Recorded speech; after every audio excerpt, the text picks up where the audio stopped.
And we are back after a little bit of an extended break for Game 2, or at least the drafted Game 2, between White Lotus Wisteria and Forge Esports Vanguard. And straight away, White Lotus Wisteria picked blue side for this one. Yeah, I feel like that's a good adaptation. Both of these teams have very shared priority pools. So going into a non-fearless game, being able to grab that first pick, I don't when you're not beholden to just like the meta top tier stuff, you really can build your comp out of anything. So when you have the ability to grab what you consider to be very high priority, you keep bringing up these important must bans, the Mordekais or the Amumus. If they are able to grab one of those, they can put any, viable pieces around it and make a winning composition. If Mordekaiser and or Amumu make it through from 4G Sports Vanguard, just FF. Let's go to game Yeah, 3. I mean, I think we need to check PayPal if Amumu and or Mordekaiser make it through. That would be wild. yeah, there's Just one. flat out. And I mean, Dragon, I know obviously those two objective steals really made a massive, well, less so the Otacon, but the Ocean Soul was debilitating. But Yeah. despite that, I don't think Dragon played that bad. Yeah, I mean, obviously the missing the smites doesn't look good. It never does. Yeah. But on the other side, Jarvan is probably one of the easiest champions to get steals on. Yeah. And then outside of that, as he said, it wasn't the worst ever performance from dragging it out. So we just have to wait and see what sort of adjustments these two teams make after that first game. I suspect it might not be too much because of how close it was, especially since these three bans straight away are identical to what they were in game 1. I'd like to see the Sejuani Prio stay high for Wisteria. It looked like they really understood how to play around that as the Mordekaiser ban does come through. And when you look at the other top laners for Wisteria, you've got stuff like Urgot, you've got stuff like Yorick, a lot of other AD bruiser types. And I mean, wouldn't be surprised if they just run back the Renekton either. Probably going to want to see what the top laner is going to be. It didn't look like they were completely inept at the Jax lane after that really bad early phase where they gave up a couple kills. I think that was seeing a couple Dahmer games. I think that was more so indicative of just their play style, more so than their understanding of the matchup. That's typically how it goes with Dahmer at the top lane. Get behind, give away a few kills, become super relevant, especially if you're on Mordekaiser when the game becomes afterwards. But the Mel will be the slight adjustment that White Lotus Wisteria makes this time around. Clearly not liking Kiramanai's performance on that. Yeah, I mean, so many reflected ultimates towards the end of that game, and it was a really good synergy when the encores got reflected into the tidal waves. It really provided so much time for Traxxon to get into position and deal a ton of damage. The Kai'Sa ban still coming out. Kai'Sa did receive a pretty enormous indirect buff with the Kraken Slayer buffs. So really upping the power of that champion. A couple patches ago, she also got a cooldown reduction to the ultimate, so it makes her a really, really formidable, almost like assassin type AD carry. As Jinx, going to be picked up, I think Voltaic Viper played extremely well on the Ashe, certainly not the issue, and now they have a proper hyper carry to pilot for this game. Yeah, it's also it's just the Voltaic Viper comfort pick. And B1 Jinx, it is what it is. We've seen it so many times across so many different levels, and it happens for good reason. Yeah, and J4 is still available. Rix played it well, and I think that already, picking up a jungle early is very, very recommended. It doesn't show too much of your champ, your synergy or your composition, excuse me. They're going to go for the Sivir. They like it. I think while it did very much struggle to come online, it did eventually become extremely, extremely destructive. So I certainly don't think it was the problem. I'm pretty sure their first two picks last game were their support and AD carry. I would like to see them adapt They aren't. They are going to kit the Seraphine themselves. I think that's a good pickup. It is the second most played by Helium Bamboo, the most played support. His first most played, he's got over 100 Urgot games. So, I mean, disregard that. But the Seraphine is the most played support for Helium Bamboo. Well, it's also a good takeaway from White Lotus Wisteria as well. At that and showing bot lane early, I don't think is necessarily all that bad, but it does mean that with Braum open, it does stop a lot of that power from the Encore, and it will be selected from White Lotus Wisteria. Not a good lane, though. I mean, they're going to get beat up a lot by the double ranged.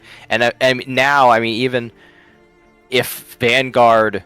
I know that Akira Manai past the Mel, it's like a Zier and then all melee champs. They have a ton of games. Akira Manai has the most games in this lobby by far at 547 this year. But he really loves the melee champs, the Aurelias, the Akalis, the Silases. I like the J4 pickup here. Really, really destructive for Sivir. It really stops pretty much every single aspect of what this champion wants to do. Also synergizes extremely well with Braum, with Jinx. I think people underestimate how good of a peeling tool Cataclysm can be in preventing that further follow. But Skarner, very good into Jarvan, and now they have some good lockdown to provide uptime for the Sivir pick. Yeah, and Skarner, it's one of those champions that always has such a low win rate in solo queue, but the potential to just grab multiple members of the enemy team with that impale, it's such a valuable force. And plus, Cataclysm is terrain, and Skarner just says, Lamau, no. I'm getting out of here. And if he's not in there, he says, you know what, thanks for putting that wall up, and slams right in and gets the stun off. I wouldn't be shocked if these bans are identical. If we see the set go, and if we see, what was the other one last time? It was another top laner, Urgot. It was Urgot, yeah. Yeah, I wouldn't be shocked. I think this game, you're probably going to want to see some more damage come out. Annie, it is Canadia's most played. It would do very well in this team comp. Just more CC, more playmaking for Jinx to grab those very important kills, get that passive procced. I think right now, if I'm Vanguard, I would probably secure a Zier here. I know that it's, Kirmanai, again, it is the most played, but they do prefer the counter pick in the melee. But you're going into Braum, you're going into Jarvan, having that range advantage, being able to put out so much damage front to back so effectively. I feel like at least some sort of range champion. Talia also works perfectly. I think that is a excellent pickup and the best available by far. Yeah, Talia just generally, I'm personally a really big fan of this champion. The Weaver's Wall, as well as allowing that semi-global pressure to just always be potentially nearby, also, can just cut off teams, as well as, hey, Skarner synergy gives them that terrain to run through as well, to throw those extra stuns down onto. But if we talk about classic combinations, nothing gets more classic than the Jarvan Orion. Yeah, I mean, it's a great synergy. Not a ton of games played this year. And Orion is one of those champs that might not feel like it's necessary to get a lot of games. It really is. This is a champion that feels a bit wonky if you don't play it a lot. So it's going to be Dahmer on the Ornn. I think it fits their comp extremely well. It's one of those compositions where, yes, you get a little worried about damage in the mid game, but the Jinx should be able to carry. The Gwen response is excellent. It does so well into the Ornn. Going to do so well into Jarvan. It is going to be a bit annoying dealing with the Braum, but this is one of the reasons that it's hard to pick Braum so early on. You've got Sivir, Seraphine, and Talia who really don't care. Yes, the Unbreakable is going to be annoying, but other than annoying, it's not really going to impede your progress, and Gwen just will snap right through you. So I really like what Vanguard have built. It's certainly going to be more difficult to execute. Yeah, but if you look at the side of these two compositions, you mentioned the Gwen. It's so going to be so difficult to answer to because, I mean, outside the Orianna, there's not exactly all that much wave clear, and even Orianna doesn't necessarily have the, like, isn't like one of those premier wave clearing champions and just a sort of situation. So I find it a little bit troubling that if Wildstar gets online, which we've have seen Wildstar do in this series, just who is going to answer this win from the side of White Lotus Wisteria? Yeah, the problem with Orianna wave clear is it really doesn't matter how quickly she can kill the wave because the ball range is so small. She has to stay so close, and Gwen's just going to dive on her and immediately take her out. We'll have to see who or what might be answering that, but we are loading onto the Rift for Game 2 right now. We are here once again, and if Game 1 is anything to go off of, we have ourselves potentially another long banger. So lock in, strap in, and get ready for Game 2 between White Lotus Wisteria and 4G Esports Vanguard.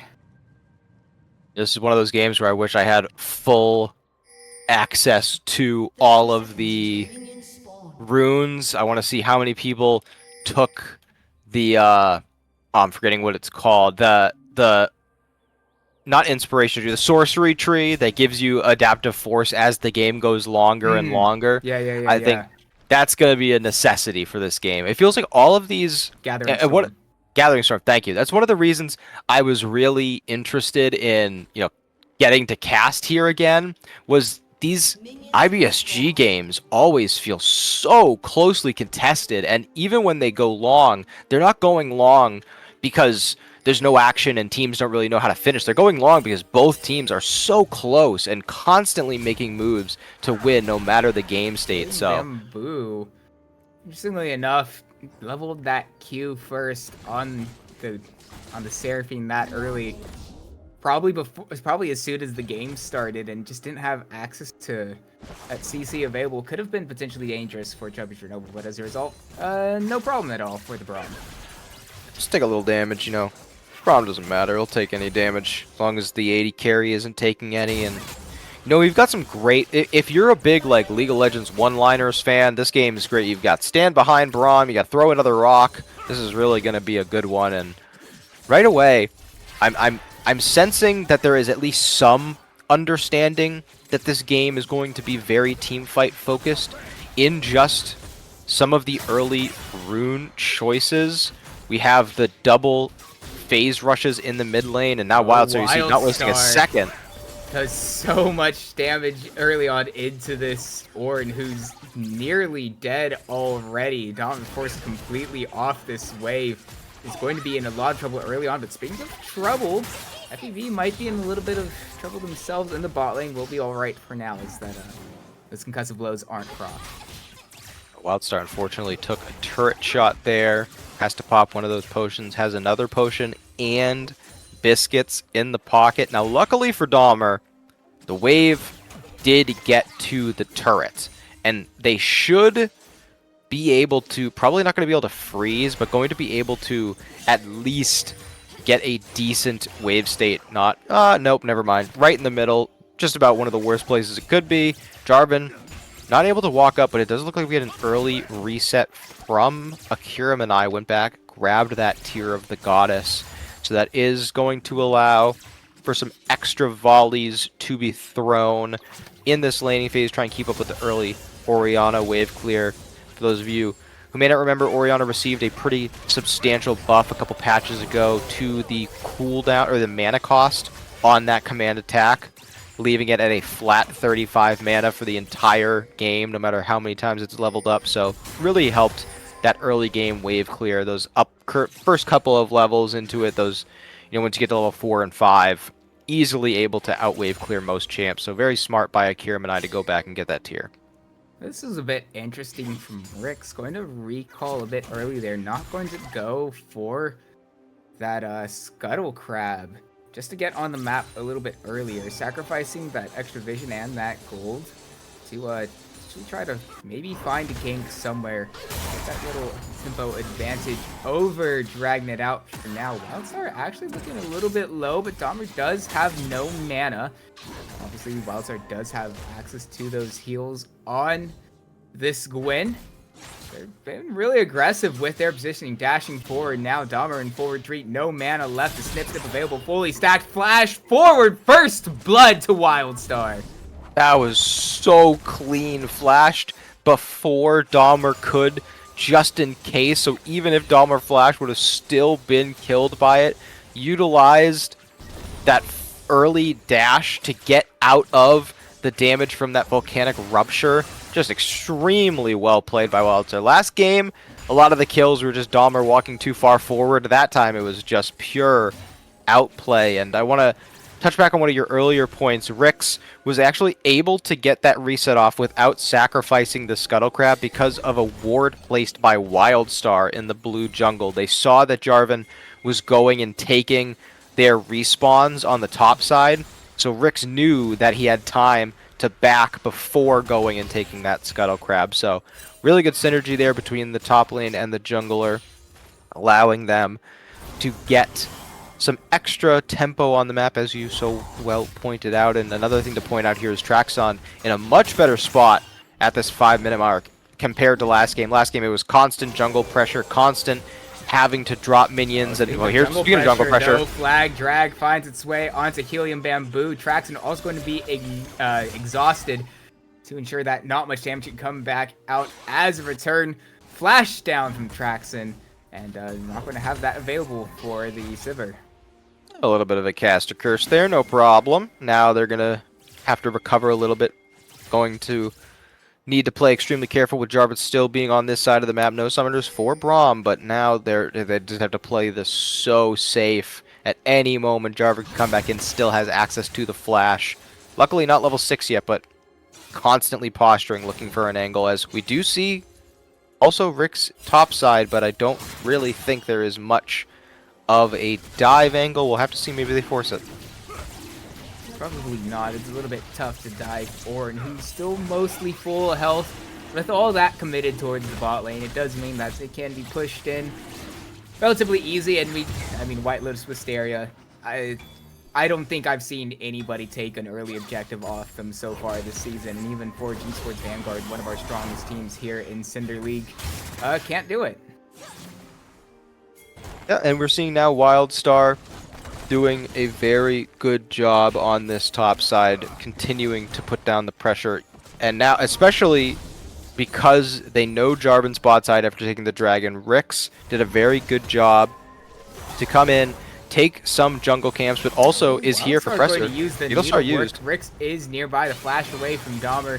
He'll get out, but is just forced completely off their wave, losing so much experience for this Ornn. And we know how important the experience is for Ornn for those levels, to be able to get those empowered items and get that extra gold value into your teammates' hands. Not being able to even move up to your wave is absolutely devastating for Dahmer. Yeah, really well done by Vanguard this time to make sure. Last game, it seemed... Okay, super mega, yeah. Death Rocket doing a decent chunk onto Wildstar. Could be a little bit of trouble there. Wildstar not having access to that teleport, using it earlier to get back to the lane. And I was going to say, last game, Wildstar was able to build up a massive advantage, and it felt like they never really emphasized it. They never really put any sort of attention into it. So it just kind of led to solo kill after solo kill. But Wildstar's the one whose turret went down first. So I'm happy to see them going down there, indexing into trying to get some actual tangible success off of that pressure, now building up a solid level extension, but still not able to contest those Void Grubs, in part because of the Super Mega Death Rocket. That's exactly what was on my mind as well. I was also in the back of my mind going like, wow, that ult from Voltaic Viper actually gets so much value, forcing the offside recalls as Noble trying to go, and the Encore will charm up both. Exhaust finds bounds Voltaic Viper, so now the damage will be coming back in return. No kills either way, and the exhaust used by Helium Bamboo, but White Lotus Wisteria's bot lane looking very low. Yeah, not a lot of damage at their disposal, landing all of the CC, so well done there, but the most they're going to get out of it is denying this entire wave of not only gold, but experience from both members. Looks like they might be able to get down there for some of the ranged minions, so it won't be an entire wave, but still, pretty good victory in the 2v2, and shows that Traxon, you know, did extremely well at the late game point of last game, but that mid-game stunted period, not necessarily indicative of their play style, as they now look to come back bottom lane. No attempts at a lane swap. You wouldn't want to do it here. Obviously, WildStar is doing so incredibly well in this 1v1, and you're showing pretty good signs bot lane. Only thing I really want to see is we've got 1:40 until our next dragon, and I really think that Vanguard should try and contest some of these early ones. You know, if you don't give all these early dragons... Another seismic shove onto Canada means that they're going to be looking very low. And you mentioned with the Drake coming up in a minute, there could be a point of trouble for White Lotus Wisteria. We do know how good they are at timing out these Drakes, and there's still a little bit of time for them to get the waves back in a spot to where they can take this Drake relatively uncontested, relatively easily. But early signs show otherwise. Yeah, now moving in, Rick's going to be able to secure the Scuttle Crab there, so very big in those early moments. WildStar not getting that fourth snip. Just barely kind of hampering the amount of damage they could have put down, or trying to recall. Does force Dom to recall, though. Recall without teleport under their own tower. Rix and Jump Chernobyl fighting over vision in this lane brush. Could have a potential larger fight coming down, especially as we have the Drake spawning in another 35 seconds. But a quick look back up to that top side, we show that that's 3 plates. I'm pretty sure 3 solo plates going over to WildStar, just ballooning this gold lead that they have in the top lane. 30 CS up over Dahmer, a whole entire level as well. From being zoned off these minions, forcing these recalls in bad situations, means WildStar is feeling really good in this top lane. Yep, and the kill gold on top of all that means that we've got an 11-minute Rift Maker completed. Makes it pretty much impossible for Ornn to ever find a kill with all the sustain that Gwen is going to have at their disposal. And right off the teleport going in, gets a couple autos, going to be used immediately, and it's going to be a lot of damage straight onto Dahmer. Call of Forge Call is going to be dropped. Gwen is not immune. He's within range and actually gets a decent chunk of damage back onto WildStar. But WildStar, as you said, should be healing up so much, but will get knocked up there. He won't quite find the lethal onto this Gwen, and straight to the bottom side. Healing Bamboo. Trouble. Get the shield. Dahmer getting that solo kill. The Dragging It Out will eventually get the kill after Helium Bamboo did dodge out that super mega death rocket, but really well played by Dahmer despite everything and how I wrong this fight, this game has gone for this top laner. Will be able to get the kill onto the Gwen, and despite being not quite having that full item. Well, I say that does get the full item with his passive now, as Traxon's in trouble. Flag drag lands the knock up. Going out to flash out of the Cataclysm as Rix is here going to pull Dragon Out. Not quite fully under tower, but the Impale finds 2. Dragon Out going out to flash away as the Weaver's Wall comes down, and it's going to be Dragon Out getting claimed by Akira Manai. The Seismic Shove picks up this Braum, throws him back towards the side of the west of Forge Esports Vanguard, and that's going to be Feats and the 4th kill going over to Traxon. And Helium Bamboo shows up just being like, hey, what happened? I died, and I don't know, I didn't really see the rest of that fight.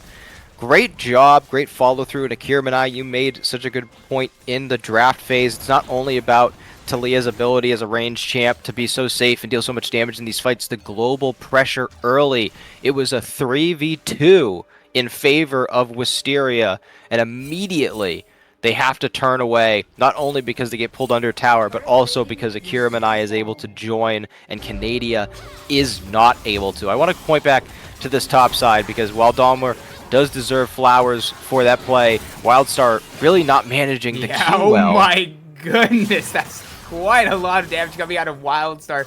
Healing up any damage Dahmer puts back down onto them. And now Dahmer just not in a good spot right now with how little health they have.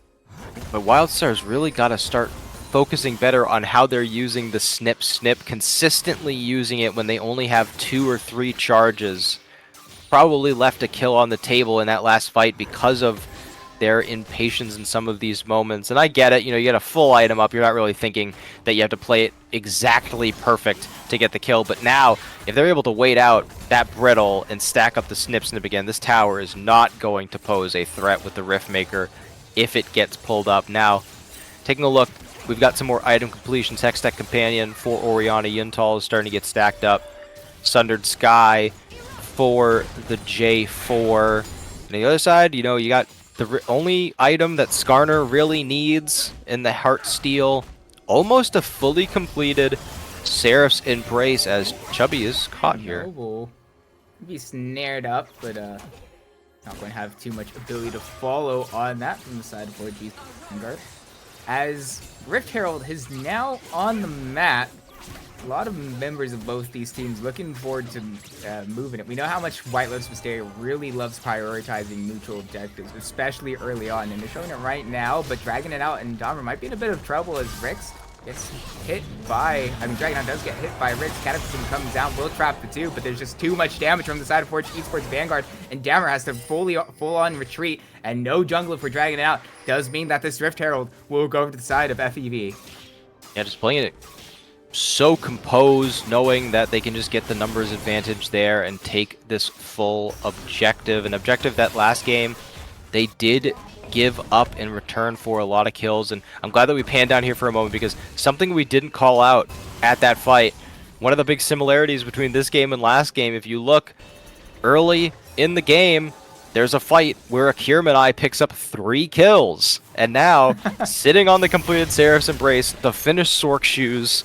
I mean, you saw there was a bit of a lull where the Mel did not look as good, but then started finding those rebuttals, started finding those massive eclipses, and now with this Talia fully charged Seraphs, able to side lane extremely efficiently, putting out so much damage, and with Teleport and Weaver's Wall, they're going to be able to join fight so well. Infernal Soul on the table this game, going to be extra damage that, you know, really is going to put Vanguard over the edge when you see that the only major consistent damage threat for Wisteria is that Jinx. Yeah, and hold on, wait, Canadia's in a lot of trouble. Akira Minai getting the solo kill. You're talking about how they may have not quite been able to use those earlier kills in game 1, well, in game 2.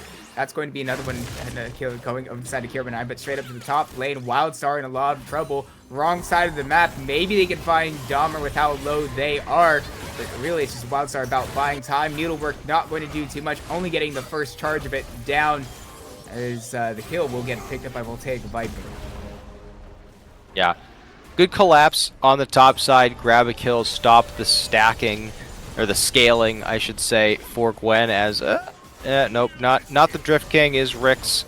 Now, B-Drop does come in. They are going to get a decent amount of damage. Don't get a charge on that second turret, but Akirmanai getting a full turret bot lane, and that will be feats of strength going over to the side. Well, at some point, feats of strength had gone over to Vanguard. That's going to be a big advantage, especially when you consider that you've got 3 people going for offensive shoes, so the extra pen that Gwen will get will be pretty massive, especially considering that I don't really think there are any scenarios where Magic Pen is getting built on Gwen. You get the true damage, obviously, through the kit and through the Riftmaker, but not going to be able to buy pen. Now they don't really have to, and Akirmanai going to be able to get so much extra damage when they decide to evolve those Sork Shoes. Also puts them in a spot where they don't have to worry about just grabbing another amplifying tome or not buying anything when they are just waiting for a needlessly large rod and don't have the money. Being able to spend that 500 on the shoes really helps you throughout your build, as we do have our second dragon for either team up on the map. I do love how, especially wait before we get to that, the Call of Forge card is dropped by Dahmer, doing a decent amount onto Wildstar, but Wildstar should be able to heal up a lot of this back now with the snip, doing that true damage onto the Ord, getting the kill in the side lane. Hold on, Super Super Mega Death Mega Rocket. Ooh. We'll skip out of the way, and I want to kick it over right away because you had a point to make before that, but it just goes to show you, Dahmer played that perfectly. He got 3 knockups almost in a row, and just even still, Gwen, this champion, is just so busted, especially with these items. Yeah, this early on, the amount of gold available to this Gwen from that tower, from the CS lead and those plates they got earlier, it's so difficult. This dragon will be started up by Forge Esports Vanguard, but we saw how effective that this Jarvan is at stealing objectives from Rix in the last game. Can Dragonaut do the same? Won't even attempt it this time around. Baited us. Made us think that he was gonna do it and didn't actually end up doing it. How sad. I actually don't mind that. It's only second Drake. I know. Any big objective. I actually think it's funny. You know what? It would have been fun. You're absolutely right. It's been hilarious. Damn it, dragging it out. Why didn't you go for that? Speaking of, I mean, Shockwave used. I mean, they're just throwing everything at each other. This bot lane, they're trying to just. They see the bloodbath that is the top lane in this match, and they're trying to just show that, you know, we can be as volatile, we can be as fun, as it looks like we're gonna be seeing Akira Menai go towards. I believe that is the Shadow Flames components that Hextech into the Needless, so going for full-on damage, want even more flat pen. Now they completed that item, gonna teleport back bottom lane. Otacon is alive. That was the first objective to be stolen last game, so could the tables turn? My only concern is, in that earlier top lane kill onto Wildstar, Jinx did get the gold, and that is massive, now sitting at 2 completed items. But it's not only about getting the kills and the gold onto a Jinx, it's about getting an early kill in a team fight to get them excited, and I need to figure out how they're going to do that. He's doing a decent amount of damage onto Wildstar here. Does Wildstar have the healing enough? Gets low, but not quite down. We know that this Gwen does have access to that healing, but it's very dangerous for now. But straight over to the bottom lane for this Rift Herald. This Otacon, it will be not claimed by the Jarvan. Is dragging out, walking forward, getting low, tries to use as a Cataclysm, doesn't come down in time. Rick's very low, but is safe for now. The seismic shove on Voltaic Viper is huge, pulling them back away. And now, again, the counter punch to the counter punch from White Lotus Wisteria for Esports Vanguard. Get a ton of kills in that Otacon fight. I mean, before I shift my praise onto any other member, I want to give an early shout out. Helium Bamboo, massive encore into a massive beat drop, also got off the surround sound to give healing to everyone. That CC was so important to stop the advance of White Lotus Wisteria, but Akira Menai doing so well to put out maximum damage, get some space for Traxsun, and allow them to do their damage as well. And at the very end, finds a seismic shove onto Voltaic Viper, just barely catches the last edge of the unraveled earth, like stepping on one single Lego, stuns them, and allows Traxsun to get up and deal enough damage to get that kill. And now, Sivir actually has more items than the Jinx at this point, and while Sivir is not as good a hyper carry as Jinx, Jinx is like the hyper carry because of how decent they are even in the early game. Sivir against, you know, Orianna is relatively low range for control mages. Jarvan's melee, Ornn is melee, Braum is melee. This isn't like last game where a majority of the team is ranged. That is going to be a much easier time for Sivir to walk forward and start getting those ricochets out, start getting that damage down. And if anyone was watching MSI, where we saw some of these Sivirs come through, they had an excellent stat at MSI for damage overall in the game versus damage on kills. And Sivir often has a very inflated damage because of the fact that those ricochets just tick up so much. But I think this game they're going to have a good time. Could be in trouble. Glacial Figure comes down, but it's just not enough. Seismic Shove ensures that it's going the wrong way, and as Traxsun will go on the hunt, trying to find a little bit more, but not going to be able to push their advantage any further due to the tower. Yep, going to move topside where Wildstar is conveniently just shoving in this turret as well. No minions, but the minion debuff did not go away. Unfortunately, Wildstar did not get solo gold for that, so did share it with some of their nearby allies, as that Super Mega Death Rocket does not a whole lot. Just tried to maybe thin the wave out a little bit, but didn't really succeed at that either. We do see Objective Bounty Turret claimed by Wisteria, but I mean, I just feel like we haven't seen a single fight where all 5 members of Wisteria are present, where, you know, you have the ability to get Jinx excited, you have the massive layered CC of the Braum Ornn combination, the J4 ball delivery system, and we do see a teleport from Orianna going to be here. This is the first time we have all 5 members here and present. Oh, the exhaust going to be used on Rix, trying to stop the escape, but you just can't stop Skarner from getting out like that. Rix and Wildstar in the area. Try to find a potential steal onto this Drake. A bit of a lot committed for just the second or potential, soul point. Voltaic is zoned. Okay, that's a huge impale, slowing down that attack from White Lotus Wisteria, and the rest of FEV is here. The impale buys time for all of FEV, and that's going to be an incredible Weaver's Wallet. Unfortunately, pulls Canadian to the wrong side of the map. I thought for a second for sure Canadian would have been going down as a result, but 3 members of the side of White Lotus Wisteria are sent to the gray screen, and no one was taken in return on Forge Esports, and that's the Soul Point Drake, and that's going to be Baron as well, going into Forge Esports Vanguard as they continue to run away with this game.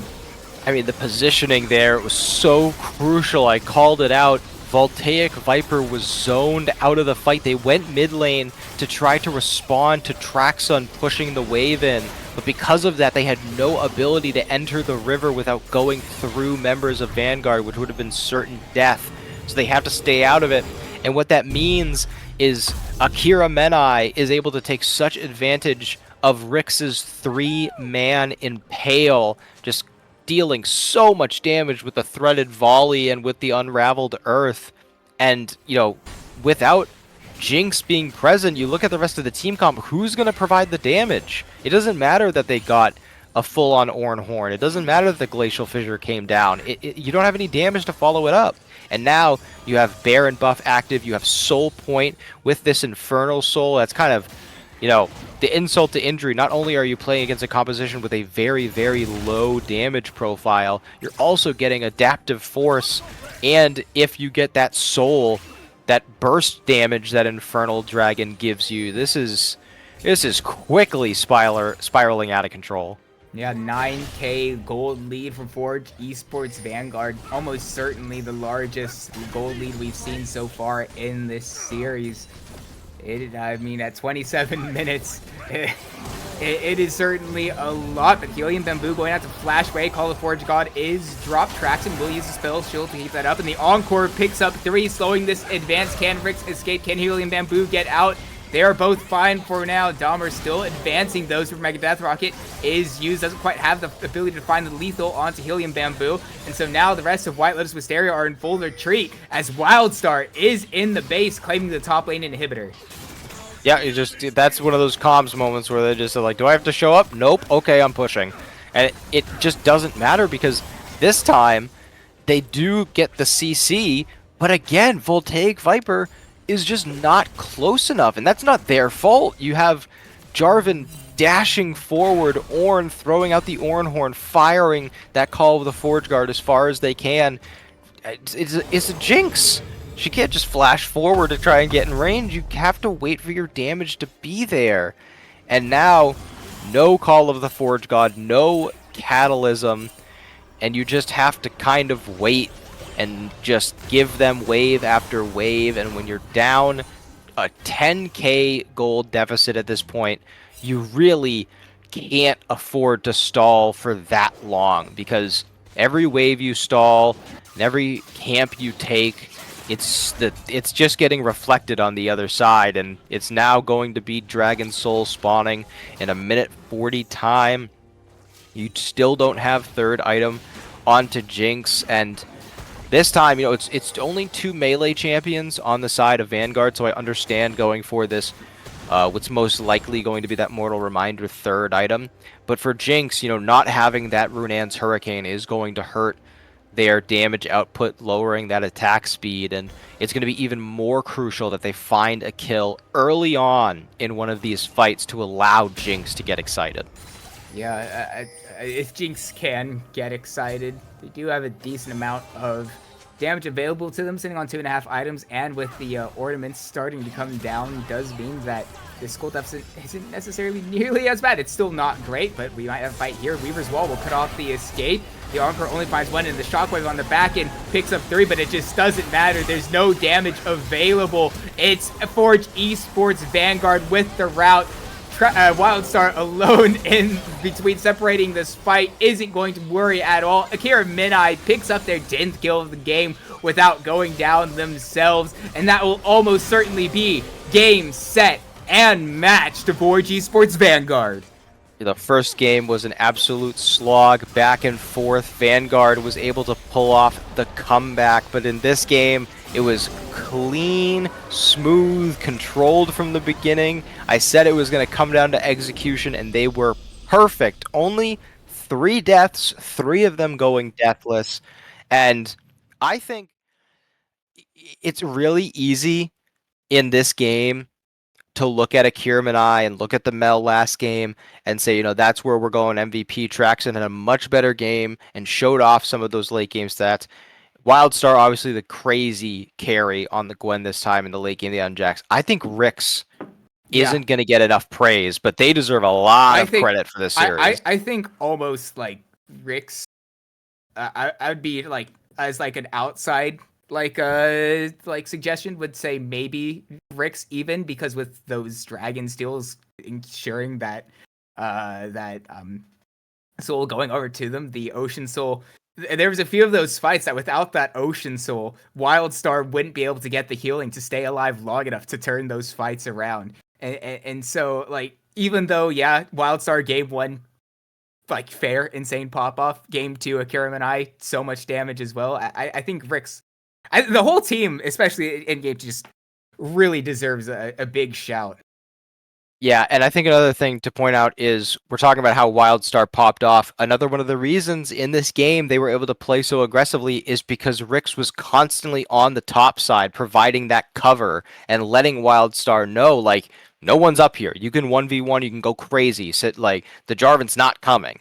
So just, like, really epitomizing what you want out of your facilitating jungler. And, I mean, for the rest of them, Akira Minai, like I said, I didn't see the Talia in that top played, but the guy's got so many solo queue games, clearly proficient. Traxon, I love the confidence of sticking with the Sivir and being like, nope, I can get online, I can come there.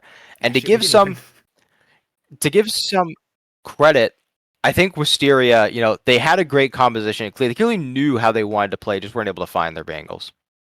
Well, we're going to send it to break, but when we get back, we will have an interview with one of the members of Forge Esports Vanguard, so don't go anywhere. We'll see you in a few short moments.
And after a very momentary break, we are back with Wildstar from Forge Esports Vanguard after a very successful series against White Lotus Wisteria. Welcome in, Wildstar.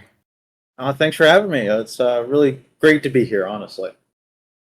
All right. So question one from me. I've got to ask. How does it that Jax play specifically the 2v1 in game one? I don't know if Dude, you remember I around the was so Baron. hyped afterwards. Yeah, I was like just walk us through that. um oh, I thought I was dead. I thought I was dead like 3 times, and it was just under Skyprocs, under Skyprocs, under Skyproc. And I was spamming my E so hard to get it the millisecond it had off cooldown. And I was surprised how much damage I did myself, honestly. And the Ocean Soul healing, like it was called out, it was crazy. That I probably healed like 800 HP or something just off like that alone. Even when I was hitting Sedge who had Thornmail. Yeah, and I want to ask about that game one first because there were some periods there where even though you had gotten a very good lead, there were just a couple plays that weren't going your way, and you had a couple of odd numbered plays where you were a man down, but you stayed firm. You specifically had some good flanks, and then Akira and I had a crazy Mel flank. What were the comms like throughout that game? It was 45 minutes. How are you talking after some of the objective steals? Where are you positioning? I want to know what the comms were like in that game. So yeah, the game started, I think, fairly well for us. And I think we fell a little off the rails just of target selection. Definitely our ADC Traxon, he was like, hey guys, you guys just gotta hit the first target. We need to hit the first target, that's all we need to do. We're gonna kill Renekton, and then we're gonna move on, because we were splitting our damage, we weren't playing properly together, and that kind of that was where that shift happened of when we were actually able to start that turnaround point. And the Mel flank was crazy. I didn't know how he ended up there. So that's on him 100%. He created that himself. A lot of the comms were good. Everyone was calling what they needed to. Once we got back on track on calling targets, I think it went a lot smoother. All right, and I just want to ask about game two, and kind of the strategy around that, because of just how the team was able to get you so far ahead to really shine in the early mid game. Yeah, no, my team. Thankfully, I have a great team who will play around me. They're always willing to give me last pick. I couldn't ask for because I always like to. I'm an R5 player. What can I say? I always try and pull out something interesting. At least got to keep the crowd excited. Some of them don't work out. I've had some interesting R5 Fioras in the past. We're not going to talk about that though. That happens. It happens. So, but no, it was. We had really good jungle tracking.